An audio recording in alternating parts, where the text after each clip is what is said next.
The distant chattering of drunken voices drifted off into the night. The Widow's Peak had closed its doors for the final customer 20 minutes earlier, but the streets were still not completely clear as Katy knocked on the door of Rob's camper, her father standing rigid by her side. "Hello," Rob said, pulling open the door. "You're on time, too." "Hello, Mr. Campbell." Mr. Campbell looked warily at Rob, who ushered them inside. "So what's this about?" Mr. Campbell asked, sitting down on the nearest seat at the dining table. "Did your daughter not tell you?" Rob replied, sitting opposite. "She told me you think this ghost is real, which quite frankly I think is insane," Mr. Campbell said, shooting a glance at Katy, who stood by the door she had closed behind her. "Really?" Rob asked, eyebrows raised. "You're not telling me you believe this stuff, are you?" "I'm afraid I am, Mr. Campbell, and I have a degree to support the fact that I'm an intelligent young man." "But a ghost? This is crazy! Nonsense!" "Then why are you here?" "Because I wanted to see if what my daughter said was true." "Which was?" "That you intend to dig up that boy's body." "Only if absolutely necessary." Mr. Campbell jumped to his feet. "Absolutely necessary? We're talking about a man's grave here, son. This is no laughing matter." "I understand that, Mr. Campbell, and I can see that you're a religious man. I have no plans of desecrating Andrew's grave, nor body, unless I have clear evidence that he is indeed a ghost, at which point cremating his body will allow us to set his spirit free so he may pass over into the afterlife." "But is there not another way to deal with this?" Mr. Campbell said more calmly, sitting down once more. "If Andrew is a ghost, then we will know that what Katy saw and experienced is real. Now, the spirit may have stayed earthbound for a number of reasons, the most likely being that he wanted Katy to know of his death so he could move on. Since he's done that, his spirit could be at peace, and he won't have to do anything else. On the other hand, if he was in love with Katy, he may think he was destined to be with her, in which case his spirit may never leave her alone, materializing whenever it has enough power until she can join him in death." "So you're saying he could haunt me until I die?" Katy asked, stepping forward. "Yes, and sometimes the longer the spirit goes without getting what it wants, the angrier it becomes." "Which means?" Mr. Campbell asked, leaning forward, placing his elbows on the table, his hands clasped in front of his face. "If it has enough energy it could try to hurt Katy, or play mind games with her, hoping she'll be driven crazy enough to take her own life. Either way, she will end up with him much sooner than any of us could hope." "What the? You never told me that before," Katy asserted, standing next to her father, glaring at Rob. "I didn't want to scare you. We can only deal with this kind of thing at night. If I'd told you that you could be in danger earlier, you would have panicked all day. You might have even tried to do something stupid." "Hold on a second," Mr. Campbell said, staring intently into Rob's eyes. "Do you really think my daughter could be in danger?" "Yes." "And how do you know this?" "Because I'm trained to know." "What the hell does that mean?" "I don't expect you to understand, Mr. Campbell. Truth be told, only those who have experienced the supernatural usually believe me. Most other people think I'm out of my mind. I assume you're one of those." "Yes. If it wasn't for concern over my daughter's safety, I wouldn't even be here right now. Is there anything you can do to prove to me that you're telling the truth?" "Like what?" "I don't know. Do you have any special powers?" "I'm not a superhero, Mr. Campbell." "And you don't claim to be psychic or clairvoyant?" "No. I'm just a normal man. I can't shoot fire out of my nostrils, I don't have superhuman strength, and I can't fly. What I can do is track down different supernatural creatures and dispose of them so that the rest of you normal human beings can continue to live your lives the way you wish. I'm just skilled at what I do, much like you with building." "And you're sure there's no other way to take care of this?" "If there was, Mr. Campbell, believe me I'd be trying it. There's a possible incantation I could try, but if there are any signs of activity around the grave, I will have no choice but to dig up the bones. Can you trust me on this one?" "I'm still not sure. Do you trust him?" he asked, turning to his daughter. "I do," Katy smiled. "Then I will give you the benefit of the doubt. What do we have to do?" "I need one of you to go outside and check for people on the streets around the graveyard, to make sure that no one else is in the church or the graveyard itself. We can't risk being caught," Rob replied, rising to his feet. "Do you want to do that, Dad?" "It won't seem as strange if anyone sees you?" Katy asked, placing a hand on her father's shoulder. After a moment of hesitation, Mr. Campbell agreed. Standing, he looked at Rob, who just nodded. Feeling somewhat reassured but still uneasy, he turned around and exited the camper.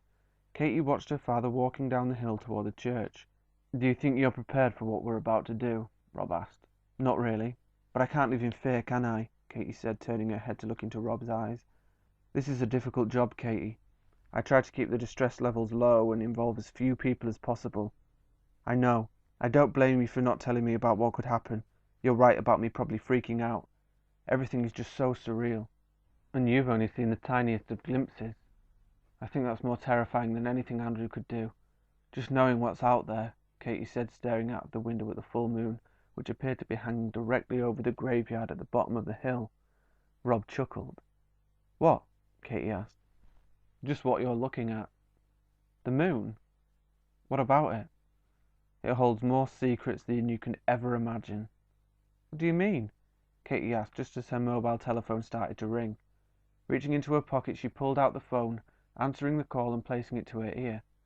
Dad? What is it? She asked. After listening to her father, she hung up and turned to see Rob standing next to her, holding a shovel and a large duffel bag. I take it he's ready for us? Rob smiled. Yeah, the coast's clear. Good. Now take this. Not giving Katy enough time to respond, Rob thrust the duffel bag into her arms, pushing her out the door. What's in this? Katy asked, holding the bag away from her body. Supplies. You need fuel to burn a body, Rob said, concealing a shovel underneath his trench coat. Less than 3 minutes later they were at the gravesite, joined by Mr. Campbell, who looked around, twitching nervously, scanning the area for signs of anyone who could be able to see them. Relax, Mr. Campbell.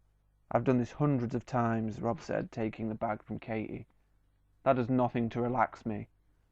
Well, all you need to do is stand guard in case anyone comes by. Thanks to the moon, we won't need any lights that could attract attention, Rob said, unzipping the bag. He reached inside, pulling out a small device resembling a Walkman. Flicking the small switch, the machine burst into action, 3 flashing LEDs dancing above a small screen display, a faint humming sound rising from it. What is that thing? Katy asked, studying it. It's an EMF reader. All spiritual creatures, especially ghosts, give off a small amount of electrical energy, which is needed for them to move around or manifest themselves, Rob said, moving the device over Andrew's grave. And that can tell you if there's been any activity? Yes. How? Beep, beep, beep. Rob didn't need to answer Katy's question. The machine was answering for itself. Beep, beep, beep.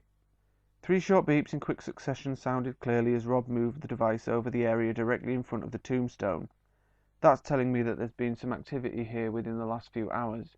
So either this body has a spirit attached to it, or another creature has been here, Rob said, moving the EMF reader away from the tombstone.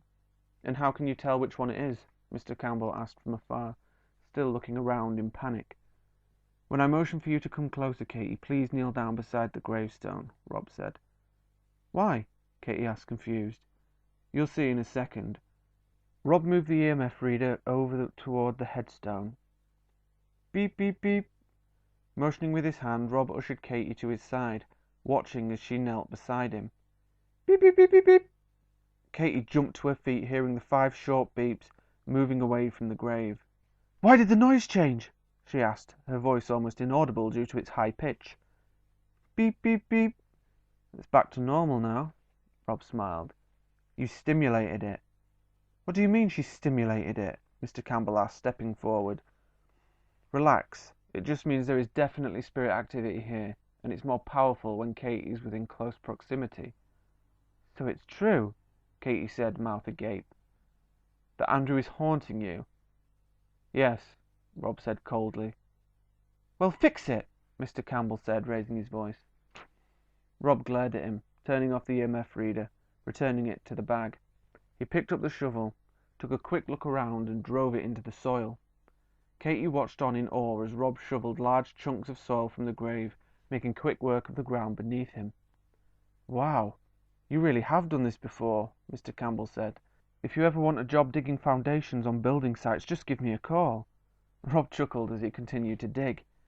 15 minutes later he had moved almost 3 feet of soil and showed no signs of slowing down. The mound beside the grave was quickly growing, almost blocking Rob from the view of the road as he disappeared into the ground.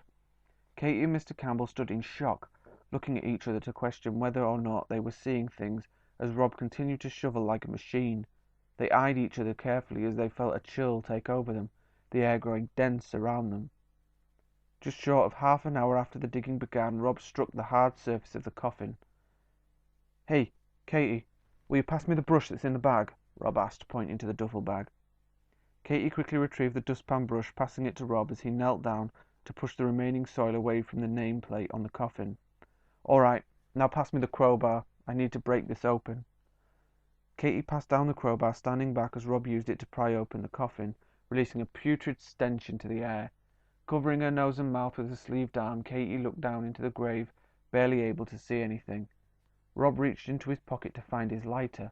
With a quick flick of his thumb, the grave lit up, illuminating the corpse. Katie gasped. "You okay, love?" Mr. Campbell asked, placing his arm around Katie's trembling shoulder. Katie couldn't speak. She just stared at the half-decomposed corpse lying in its wooden home. "I know you've never seen a dead body. This can't be easy for you," Mr. Campbell said, trying to comfort his daughter. "It's not that, Dad," Katie replied, her voice faint. "Then what?" "That's my scarf," Katie said, pointing into the grave. "What do you mean?" Mr. Campbell asked, visibly shivering.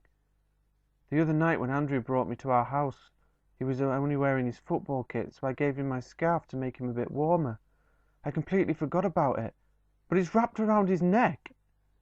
Katie pushed her father away from her and walked away from the grave. "What does this mean?" Mr. Campbell asked, looking down at Rob. "It means Katie was telling the truth.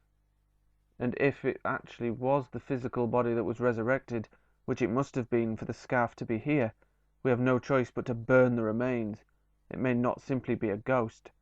"What does that mean? Is this thing some kind of zombie?" "That I can't tell you. What I can do is kill whatever it is so that it can't come after your daughter." "Do it then," Mr. Campbell said, looking at his daughter, who sat on a nearby bench, her body shaking, tears streaming down her cheeks.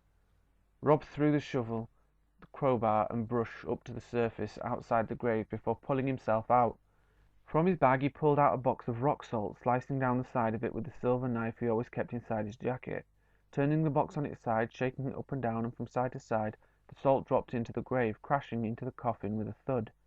Giving the salt a little time to disperse around the body, he doused the corpse with petrol from a 2-litre bottle, the only item left in the duffel bag he hadn't used. From his pocket Rob took a box of matches, opening it slightly to take one out. He struck the match, lighting it, before placing it back into the box and lighting the other matches in the process. Seconds later, the box ablaze, he dropped it into the grave, igniting the petrol. Flames danced around the body as the fire consumed it. The light from the blaze lit up the side of the church, and Rob found himself in the ironic position of praying for them to remain unseen. What was left of the body quickly burnt up, leaving little more than ash in the grave. The golden plaque, the only solid object remaining, its edges black with soot and ash. The fire continued burning until Rob started shoveling soil back into the grave, suffocating the fire, which quickly went out. Filling in the grave took half the time it had taken to dig. Rob was on autopilot, not thinking of the 2 people watching him. He had a job to do, and it was almost finished. Emotions had no part in his business. The supernatural don't care about him, and after what he had experienced in his short life, he didn't care about them either. Mr. Campbell sat on the bench, still comforting his daughter, but his eyes were focused on Rob. A fog had descended in the graveyard, either as a result of nature or the recently extinguished fire, swirling around Rob's feet, being pulled down into the grave. The full moon shining brightly above illuminated the fog, creating a white cloud that slowly rose toward Rob's shoulders. It was only then that Mr. Campbell noticed a small ring hovering over Rob's head. Was it a halo? His thoughts were quickly interrupted when Rob spoke. "It's over," he said, walking toward Katie. "Thank you," she said weakly. Mr. Campbell sat quietly on the bench, unable to speak, studying the young man as he returned to the grave, collected his things and placed them back into his bag. Picking up the shovel, Rob looked at Katie, cradled in her father's arms, smiling as he turned to walk out of the graveyard, heading back toward his camper, the satisfaction of another job well done putting the smile on his face. "Rob, wait," Katie called. He barely had time to turn before Katie's arms were wrapped around him. "Thank you for everything. I don't know how I can repay you," Katie said. "You've done enough. Talking to you earlier gave me a sense of closure on that part of my past. Now I can move on somewhat and just enjoy what I do." Katie smiled as Rob released her from the hug. He patted her shoulder and nodded to Mr. Campbell, turning away. He walked toward the graveyard's exit. "Where are you going now?" Katie asked. "I have no idea," Rob said. "I'll spend the night here, but unless there's something else for me to take care of, I'll be going wherever I'm needed."